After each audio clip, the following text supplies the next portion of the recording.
దేవుడు ఆదాము హవ్వలను ఏదెన్ తోట నుంచి పంపేసిన తరువాత హవ్వ గర్భవతి అయి ఒక మగబిడ్డను కనింది. నేను దేవుని దయవల్ల ఒక కుమారుణ్ణి సంపాదించుకున్నాను అని చెప్పి అతనికి కయ్యీను అని పేరు పెట్టింది. తరువాత ఆమె మళ్లీ గర్భవతి అయి ఇంకో కుమారుణ్ణి కనింది. అతనికి హేబేలు అని పేరు పెట్టింది. వారు ఎదిగి పెద్దవారయ్యారు. కయ్యీను భూమిని సేద్యపరిచేవానిగా, హేబేలు గొర్రెలు కాచేవానిగా పనిచేసుకునేవారు. అలా కొన్ని రోజులు గడుస్తూ ఉండగా ఒకసారి వాళ్ళిద్దరూ కూడా దేవునికి అర్పణ ఇవ్వాలి అని అనుకున్నారు. అప్పుడు కయ్యీను తన పంటలో కొంత ఫలమును దేవునికి అర్పణగా ఇచ్చాడు. అలాగే హేబేలు కూడా తన మందలో తొలిచూలు పుట్టిన గొర్రెపిల్లల్లో మంచివి, క్రొవ్వినవిని స్వచ్ఛమైన మనసుతో దేవునికి అర్పణగా ఇచ్చాడు. దేవుడు కయ్యీను అర్పణను యాక్సెప్ట్ చేయలేదు, కానీ హేబేలు అర్పణను యాక్సెప్ట్ చేశారు.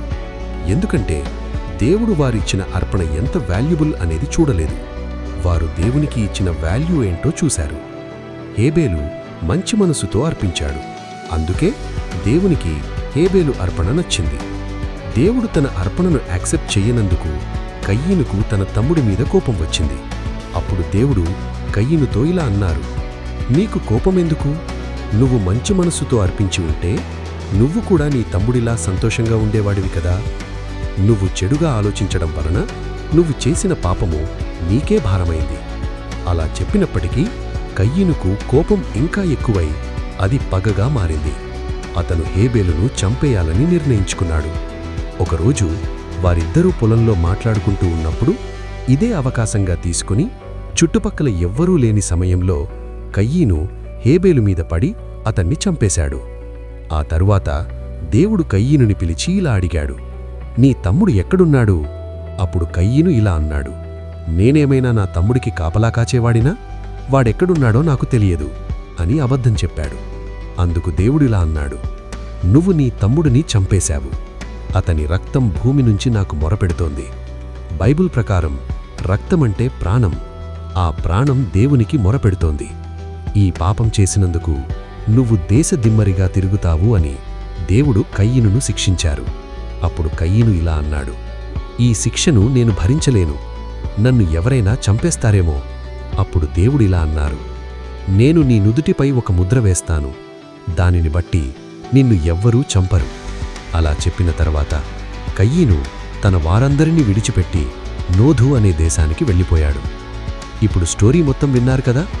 ఇందులో మనం నేర్చుకోవాల్సిందేంటంటే మనము దేవునికి ఇచ్చేది ఏదైనా మంచి మనస్సుతో ఇవ్వాలి, సనుక్కుంటూ తప్పక ఇవ్వాలి అని ఇవ్వకూడదు. దేవుడు మనం ఏమిచ్చాం, ఎంత ఇచ్చామనేది చూడరు, ఎలా ఇచ్చామనేదే చూస్తారు. ఇక్కడ ఇంకొక ముఖ్యమైన విషయమేంటంటే కయ్యీను కోపం పాపం చేసేదాకా తీసుకెళ్ళింది. కోపంలో మనం ఏదైనా డిసిషన్ తీసుకుంటే అది కన్ఫర్మ్గా రాంగ్ డిసిషన్ అవుతుంది. ఎందుకంటే ఆ ఫ్రస్ట్రేషన్లో మనం అది మంచా చెడా అనేది మర్చిపోతాము.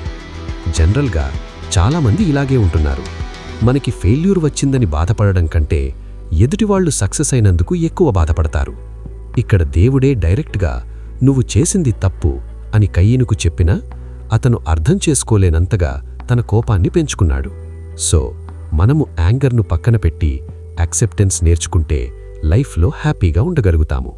ప్రతి విషయంలోనూ దేవునికి ప్రేయర్ చేసుకుంటూ మంచి మనస్సుతో ప్రయత్నిస్తే ఆ సక్సెస్ను దేవుడే ఇస్తాడు.